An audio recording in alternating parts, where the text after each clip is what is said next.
Hello everyone. दोस्तों, झारखंड कर्मचारी चयन आयोग जेएसएससी की ओर से एक लेटर जो है आज जारी किया गया है। कल जो आंदोलन हो रही है उसी आंदोलन को लेकर जेएसएससी जो है बहुत ही सदमे में है, यानी कि वो क्या है, पूरा डरी हुई है। इसीलिए वो जो है लेटर पे लेटर जो है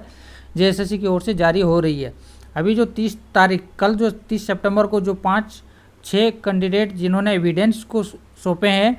उन सभी को ये लेटर जो है जारी किया गया है, ये सचिव की ओर से। और इन्होंने ये बताया कि जो हमने आपको समय दिया था कि 30 सितंबर को जो है एविडेंस के तौर पे मूल जो प्रति है उसको जमा करना है, उसी के रिगार्डिंग आगे और जो कल आंदोलन हो रही है उसी के संबंध में ये लेटर जो है जारी की गई है। बहुत सारे क्वेश्चन इसमें पूछे गए हैं, उस सारे बिंदुओं को जरूर इसमें देखना है। तो यहाँ पे विषय आप देख सकते हैं कि झारखंड सामान्य स्नातक योग्यताधारी संयुक्त प्रतियोगिता परीक्षा 2023 के कोचिंग संस्थान और अभ्यर्थियों से प्राप्त प्रतिवादों के आलोक में जांच के संबंध में ये लेटर जो है जारी हुआ है। आगे देखिएगा कि सोशल मीडिया से के माध्यम से ऐसी सूचना प्राप्त हुई है कि 30 सितंबर को जो है 10 बजे से विद्यार्थी जो है पुनः झारखंड कर्मचारी चयन आयोग के कार्यालय में पहुँचने के लिए आह्वान किया जा रहा है और छात्रों को उग्र प्रदर्शन के लिए उकसाया जा रहा है। ऐसे इसको जो है सोशल मीडिया के माध्यम से जेएसएससी को पता चला है कि 30 सितंबर को जो है 10 बजे से ही जेएसएससी के ऑफिस में जो है लोगों को, स्टूडेंट को बुलाया गया है और उसे उग्र प्रदर्शन के लिए उकसाया जा रहा है, ऐसा इनको सूचना प्राप्त हुई है। आगे इन्होंने ये स्पष्ट किया है कि जो 26 सितंबर को जो राजभवन से जो प्राप्त हुआ था लेटर, और उसमें जो है पेन ड्राइव और दिनांक 26 सितंबर को ही जो 5 बजे जो समर्पित किया गया था 5 बिंदुओं, जिसमें पेन ड्राइव सीडी जो जमा किए गए थे स्टूडेंट की ओर से, उसमें जो है 3 सदस्यीय समिति जो है उसको जांच कर रही है। और यहाँ पे इन्होंने बताया कि जांच अभी जो है कंप्लीट नहीं हुआ है, प्रोग्रेस में है, जांच अभी प्रगति में है। लेकिन जांच में सहयोग करने के लिए जो है आपको इस पत्रांक के माध्यम से जो है 27 सितंबर को एक लेटर जारी किया गया था, जिसमें बताया गया था कि 30 सितंबर को जो है 3 बजे जो है जांच में सहयोग करने के लिए जो मूल प्रति है एविडेंस का, उसको जो है उपस्थित होकर के उसको जेएसएससी को सबमिट करें। लेकिन जांच प्रक्रिया पूर्ण हुए बिना, ये तीसरा पॉइंट यहाँ पे देखिएगा, जांच प्रक्रिया पूर्ण हुए बिना जो है 30 सितंबर को भारी संख्या में विद्यार्थी जो है जेएसएससी के कार्यालय में प्रदर्शन करने के लिए लोग जो है आह्वान कर रहे हैं, लोग अभ्यर्थियों को बुला रहे हैं। और यहाँ पे ये अनुमंडल जो पदाधिकारी है इनका पत्रांक संख्या दिया हुआ है कि 26 सितंबर से 2 अक्टूबर तक जो है बीएनएस की धारा 163 के तहत, ठीक है, ये जो है 100 मीटर की दूरी में निषेधाज्ञा जो है लागू किया गया है, जिसका उल्लंघन बीएनएस की धारा 223 के अंतर्गत दंडनीय अपराध है। इन्होंने ये बताया कि जो प्रदर्शन किए जा रहे हैं इसके लिए 26 सितंबर से ही 2 अक्टूबर तक जो है 163 की धारा जो है 100 मीटर की दूरी पे लगी हुई है। इसको आप जो है उल्लंघन करेंगे तो आपके ऊपर दंडनीय कार्रवाई भी किया जा सकता है। साथ ही साथ इन्होंने ये बताया कि इस संबंध में ये स्पष्ट करेंगे कि जांच प्रक्रिया पूर्ण हुए बिना आयोग कार्यालय में भारी संख्या में छात्रों को जमा करने के आह्वान के पीछे की निहित या मंशा या क्या उद्देश्य है, ये जेएसएससी जो है क्वेश्चन पूछ रही है। ये जो 6 कैंडिडेट को जो प्रेषित किया गया है, ये लेटर जो भेजा गया है उसी के माध्यम से जो है ये पूछ रहे हैं कि जांच अभी हुआ नहीं है। आपको 30 सितंबर को हमने एविडेंस की मूल प्रति जो है मांगा है, लेकिन इसके बीच में जो है 30 सितंबर को भारी संख्या में छात्रों को आप बुला रहे हैं जेएसएससी ऑफिस, इसके पीछे की क्या मंशा है, क्या उद्देश्य है, ऐसा क्वेश्चन जो है जेएसएससी पूछ रही है। आगे उन्होंने बताया कि क्या आपके द्वारा लिए गए सक्षम स्तर से अनुमति ली गई, जो आप आंदोलन कर रहे हैं, जो उग्र प्रदर्शन करने वाले हैं, इसके लिए क्या आपने जो है सक्षम अधिकारी से अनुमति लिए हैं या नहीं लिए हैं। विदित है कि किसी प्राप्त शिकायत या आरोप पत्र में जांच की एक स्थापित विधिक प्रक्रिया है।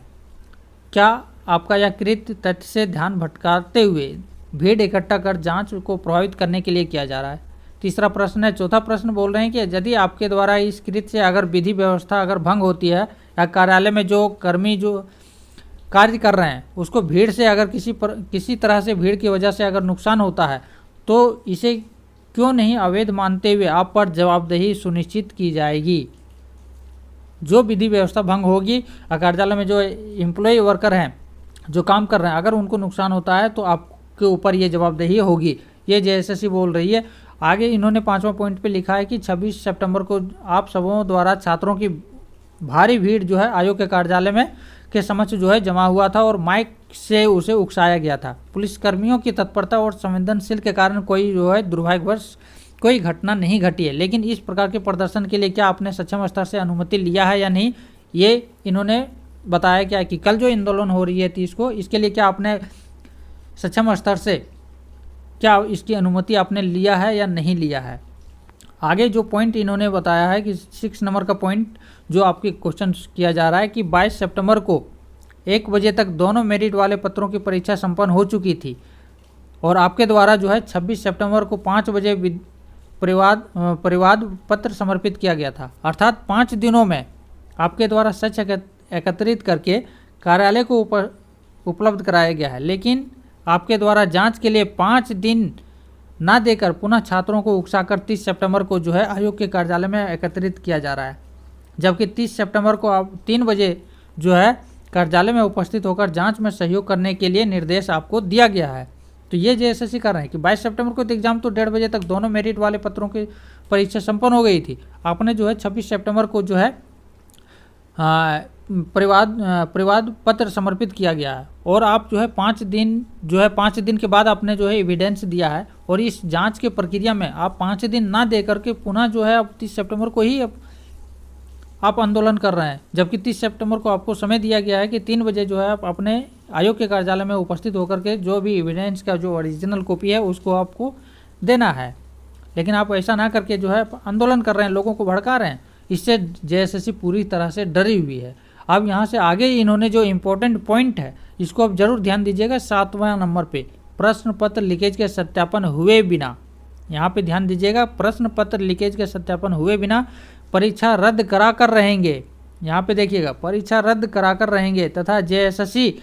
की ईंट से ईंट बजाएंगे, जेएसएससी को ईंट से ईंट बजाएंगे का नारा देकर छात्रों को उकसाना, बिना अनुमति के जेएसएससी कार्यालय में जमा करना और नारेबाजी करवाने के पीछे की सोच या मंशा जो है पूरे मामले को संदिग्ध बना रही है। ये सबसे इम्पोर्टेंट पॉइंट, यानी कि जेएसएससी का जो नज़र है वो पूरे सोशल मीडिया पे है, पूरे यूट्यूब पे है कि कहाँ कौन सी नारा दिया जा रहा है और कहाँ पे क्या बोला जा रहा है और इसके पीछे क्या मंशा है, वो संदिग्ध इनको लग रही है, डाउट लग रही है। आगे इन्होंने बताया कि जो 8वां नंबर पॉइंट है कि आपने जो सीडी दिया है वो पूरी तरह से वो सीडी जो है खाली है। पेन ड्राइव में जो उपलब्ध एविडेंस है उसका जो मूल प्राथमिक जो सच है कि किस मोबाइल से वीडियो बनाया गया है और जिस मोबाइल से फ़ोटो लिया गया है उसको उपलब्ध कराना अति आवश्यक है। अतः पेन ड्राइव के माध्यम से जो उपलब्ध कराए गए हैं साइट्स है उसका जो मूल स्रोत है कि कौन से मोबाइल से लिया गया है, वीडियो बनाया गया है, फ़ोटो लिया गया है, उसको उपस्थित कराना आवश्यक है। अतः आप सभी से अनुरोध है कि 30 सितंबर को 3 बजे आयोग के कार्यालय में साक्ष्य के मूल स्रोत के साथ उपस्थित होकर अपना पक्ष स्पष्ट किया जाए। तो ये जेएसएससी की ओर से आज जो जारी हुआ है, कल के जो आंदोलन है वो देख करके जेएसएससी ने ये लेटर जो है जारी किया है। तो हम लोग रुकेंगे नहीं, हम लोग आगे बढ़ेंगे, अपने जो मकसद है, अपने जो अधिकार है उसको लेकर रहेंगे।